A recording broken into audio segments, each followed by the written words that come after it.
साल 1993 में रोशन नाम के एक साइंटिस्ट ने एक सरप्राइजिंग क्लेम किया कि यूरोपियन कंपोजर मोजार्ट की म्यूजिक को सिर्फ 10 मिनट सुनने पर हमारा रीजनिंग और मेमोरी स्किल्स इंप्रूव हो जाता है, जिसको उन्होंने द मोजार्ट इफेक्ट कहा। मोजार्ट इफेक्ट को टेस्ट करने के लिए कुछ स्कूल के बच्चों को एक टास्क दिया गया, जिसको उन्हें एक बार नॉर्मली करना था, एक और बार मोजार्ट को सुनते हुए करना था, और सभी बच्चों ने मोजार्ट को सुनते हुए वो टास्क ज्यादा एफिशिएंटली परफॉर्म किया। इनफैक्ट उन बच्चों के रीजनिंग स्किल्स 8-9 पॉइंट से इंक्रीज हो गए थे मोजार्ट को सुनने के बाद, जिसके बाद हर माँ बाप अपने बच्चों को मोजार्ट का म्यूजिक सुनाने लग गए थे। लेकिन ये सब बहुत जल्दी बंद हो गया, क्योंकि कई साइंटिस्ट को मोजार्ट इफेक्ट का कोई भी प्रूफ नहीं मिल रहा था। फिर रोशन ने कहा कि मोजार्ट इफेक्ट सिर्फ हमारे रीजनिंग स्किल्स को कुछ देर के लिए इम्प्रूव कर देता है और इसका हमारे इंटेलिजेंस पर कोई भी असर नहीं पड़ता है। मोजार्ट इफेक्ट एक टेम्पोररी तरीका है अपने काम को एफिशिएंटली करने के लिए, लेकिन आज के इस वीडियो में मैं आपको एक ऐसा तरीका बताऊंगा जो लाइफ टाइम के लिए आपका मेमोरी और इंटेलिजेंस इंक्रीज कर देगा। जिस टेक्निक का यूज करके मेमोरी जीनियस वीरेंद्र मेहता ने अपने 2 दिन के सेशन में 200 बच्चों को 200 कंट्रीज और उनका कैपिटल याद करवा दिए थे, वो भी सिर्फ 1.5 घंटे में। और यही टेक्निक स्वामी विवेकानंद के फोटोग्राफिक मेमोरी का भी राज है।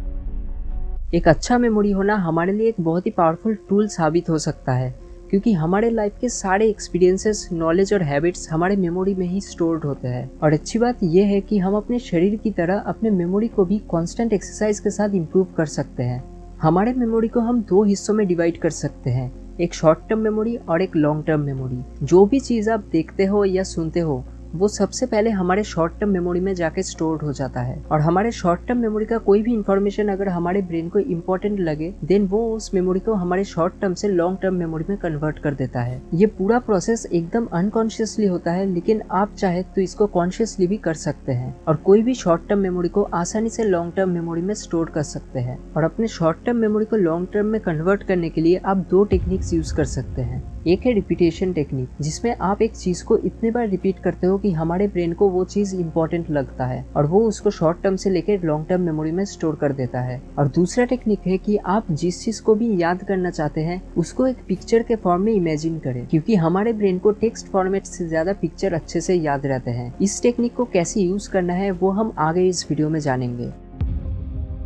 अब आपने अपने मनचाहे चीज को अपने दिमाग में स्टोर तो कर लिए हैं, लेकिन जब आपको उसकी जरूरत हो तब आपको उसे याद भी करना आना चाहिए, क्योंकि आपने देखा होगा कई बार हमारे मेमोरीज इतने डीपली स्टोर्ड रहते हैं कि हमें वो पता होने के बावजूद हम उसे याद नहीं कर पाते हैं, जिसके लिए हमें रिकॉलिंग टेक्निक्स सीखना होगा। मेमोरी टेक्निक्स को यूज करके हम कोई भी चीज मेमोराइज कर सकते हैं, लेकिन उस मेमोरी को सही वक्त पे वापस याद करने के लिए हमें रिकॉलिंग टेक्निक्स की जरूरत पड़ती है। किसी भी मेमोरी को रिकॉल करने के लिए आपको फोल्डर टेक्निक का यूज करना पड़ेगा। जैसे सपोज आपको अपने ही कंप्यूटर में कुछ ढूंढना है, तो अगर आप एकदम से रैंडमली सर्च करने निकल जाएंगे तो आपको बहुत वक्त लग जाएगा और हो सकता है कि आप जिस चीज को ढूंढ रहे हो वो आपको ना मिले। लेकिन अगर आपको ये पता होगा कि वो पर्टिकुलर चीज कौन से फोल्डर में रखा है, देन आप उस चीज को आसानी से ढूंढ लेंगे। वैसे ही कोई भी चीज याद करने से पहले आपको सोचना पड़ेगा कि आप एग्जैक्टली ढूंढ क्या रहे हैं। जैसे कि अगर कोई स्कूल से रिलेटेड मेमोरी है, देन आपके दिमाग में सबसे पहले स्कूल वर्ड और उसका इमेज आना चाहिए, जिसके बाद आपका ब्रेन सिर्फ स्कूल के ही मेमोरीज को सर्च करने लगेगा और ऐसे करके आप बहुत कम वक्त में चीजों को रिकॉल भी कर पाएंगे।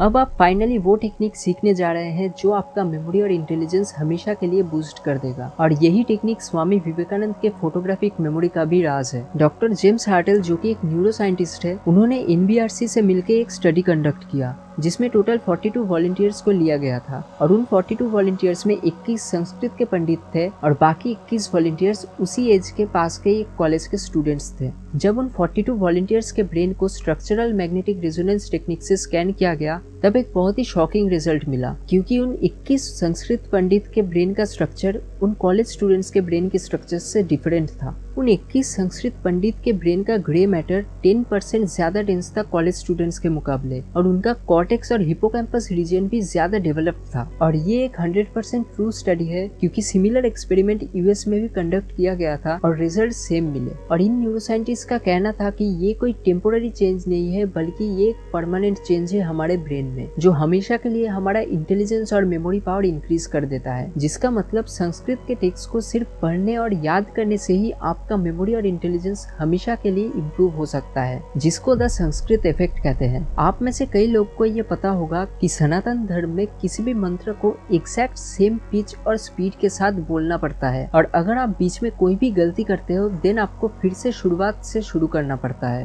और सिर्फ अकेले शुक्ल यजुर्वेद को फुल रिसाइट करने में टोटल 6 घंटे लगते हैं। मेमोरी जीनियस वीरेंद्र मेहता, जिनका नाम लिम्का बुक ऑफ रिकॉर्ड्स में भी है, उन्होंने सिर्फ 1.5 घंटे में 200 बच्चों को 200 शहर और उनके कैपिटल का नाम याद करवा दिए थे। और उनका कहना है कि वैदिक फोटोग्राफिक मेथड को यूज करके वो किसी को भी कुछ भी याद करा सकते हैं। हमारा ब्रेन पिक्चर्स को ज्यादा अच्छे से याद रखता है टेक्स्ट के मुकाबले। जरा याद करने की कोशिश कीजिए अपने क्लास 1 के क्लास टीचर को। आप में से ज्यादातर लोगों ने याद कर भी लिया होगा, लेकिन अब जरा याद कीजिए क्लास 1 के इंग्लिश के 2nd चैप्टर को। और ऑब्वियसली आप में से 99% लोगों को ये याद नहीं आने वाला है, क्योंकि पहले वाले में आपको एक पिक्चर याद करना था जो हमारे ब्रेन के लिए इजी था, और दूसरे वाले में इंफॉर्मेशन टेक्स्ट के फॉर्मेट में था, जिसको मेमोराइज और रिकॉल दोनों ही करना बहुत मुश्किल है। और अपने मेमोरी और इंटेलिजेंस को बूस्ट करने का लास्ट टिप है फिजिकल हेल्थ। हमारे पूरे शरीर का टोटल 20% एनर्जी सिर्फ हमारा ब्रेन यूज करता है। तो अगर हमारा फिजिकल हेल्थ सही नहीं होगा, हमारे बॉडी के पास एनर्जी नहीं होगा, देन ऑब्वियसली हमारा ब्रेन भी सही से नहीं परफॉर्म कर पाएगा। और इसीलिए मेंटल एक्सरसाइज के साथ साथ फिजिकल एक्सरसाइज करना भी बहुत इंपॉर्टेंट है। तो इस वीडियो से आपने मेमोरी और रिकॉलिंग टेक्निक सीखा और संस्कृत इफेक्ट के बारे में जाना, जिसमें सिर्फ संस्कृत के टेक्स्ट को पढ़ने से ही आपका मेमोरी और इंटेलिजेंस बूस्ट होने लगता है। आगे बताए गए एक्सपेरिमेंट को कंडक्ट करने वाले जेम्स हार्टेल भी ये कहते हैं कि जैसे जैसे उन्होंने संस्कृत पे रिसर्च करना शुरू किया, उनका भी मेमोरी और इंटेलिजेंस काफी हद तक बढ़ गया था। तो आज के लिए बस इतना ही। अगर आपको ये वीडियो अच्छा लगा तो आप इसे लाइक और शेयर कर सकते हैं, और ऐसे वीडियोस और देखने के लिए आप इस चैनल को सब्सक्राइब कर सकते हैं।